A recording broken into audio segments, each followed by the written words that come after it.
Hi friends, this is Miss Beinado with a Korean Cinderella Part 2.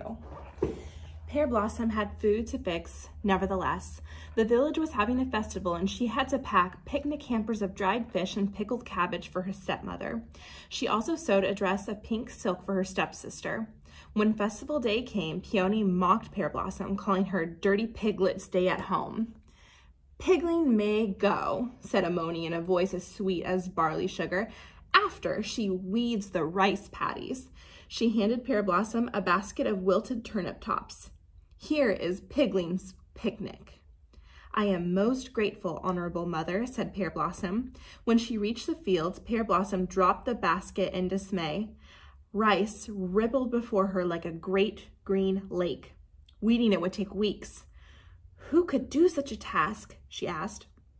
Suddenly, a whirlwind twisted through the fields, and a huge black ox reared up from a cloud of dust.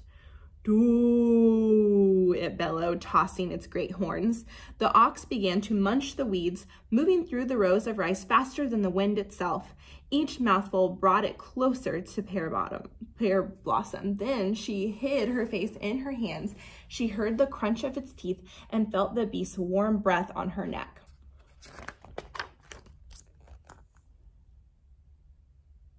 Ooh, spooky.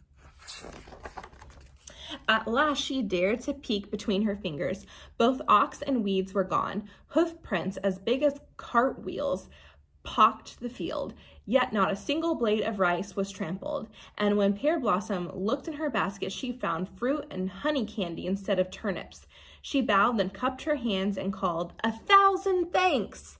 Pear Blossom hastened to the village festival. The road, which followed a crooked stream, was rough with pebbles. Pear Blossom had just slipped off one straw sandal to shake out a stone when she heard a shout.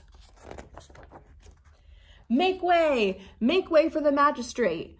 4 bears, swaying on the poles on their shoulders, jogged towards her. In the chair sat a young nobleman dressed in rich robes and wearing a jade jewel in his top knot. Flustered, Pear Blossom teetered on one leg like a crane, holding her straw sandal. Her cheeks grew hot as red peppers, and she hopped behind a willow tree that grew beside the stream. As she did, her sandal splashed into the water and bobbed like a small boat just out of reach. "Stop!" commanded the magistrate. He was calling to his bears, but Pear Blossom thought he was shouting at her, and frightened, she fled down the road. The magistrate gazed after Pear Blossom, struck by her beauty. Then he ordered his men to fish her sandal from the stream and carry him back to the village. At the festival, Pear Blossom forgot about her missing shoe. She watched the acrobats and tightrope walkers until she was dizzy. She listened to the flutes and drums until her ears rang. She nibbled on treats until her basket was almost empty.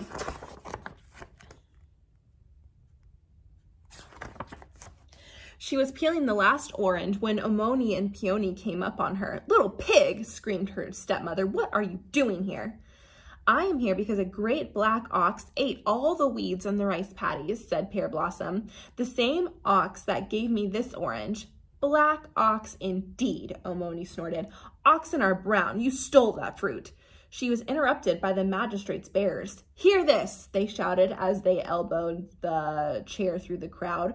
"We seek the girl with one shoe." "Pigling!" Peony pointed at her sister. "She's lost her shoe." The bears put the chair down beside Pear Blossom, and the nobleman held up the straw sandal. "The magistrate has come to arrest you for stealing." Amoni shook Pear Blossom. "Now you'll get what you deserve." "Then she must deserve me as her husband," said the magistrate, "for this lucky shoe has led me to her." "Another of Pigling's magic tricks," hissed Amoni, pulling Peony to the chair. "My daughter will give you 2 shoes. That is twice as lucky." The magistrate looked at Amoni as if she'd lost her wits. Then he turned to Pear Blossom and said, "I've luck enough if she wears this one and becomes my bride." Pear Blossom smiled, too shy to speak, and slipped the sandal on her foot. Amoni stood staring, stiff as a statue, but Peony ran straight to the rice fields to find the magic ox. All she saw was a glimpse of its hooves as it galloped away. When springtime came, the magistrates sent a go-between to Pear Blossom's old father to arrange a grand marriage. Pear Blossom's wedding slippers were made of silk, and in the courtyard of her splendid new house a dozen pear trees bloomed. "Ewa, ewa," chirped the parrots in the branches. "Ewa," croaked the giant frog below. Then, as it was long ago, and as it should be, it was. For in Korea, Ewa means pear blossom.